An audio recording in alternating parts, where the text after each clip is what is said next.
தனது makeup மேனுக்கு Pulsar bike வாங்கி கொடுத்து சந்தோஷப்படுத்தியுள்ளார் நடிகர் அஜித் குமார்.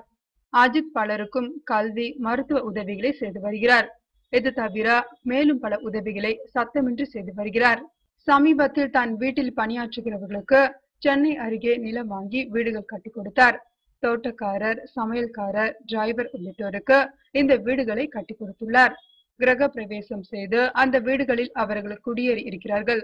இவர்கள் தங்கள் வீடுகளில் இருந்து அஜித் வீட்டிற்கு வந்து வேலை செய்துவிட்டு போக தனி வாகன வசதியும் செய்து தந்திருக்கிறார். தற்போது தனது மேக்கப் கலைஞர்களுக்கு புதிதாக பல்சர் பைக் வாங்கி கொடுத்துள்ளார். அப்படி பைக் பரிசு பெற்ற ஒரு மேக்கப் மேன் அந்த பைக் படத்தை தனது சமூக வலைதளத்தில் வெளியிட்டுள்ளார்.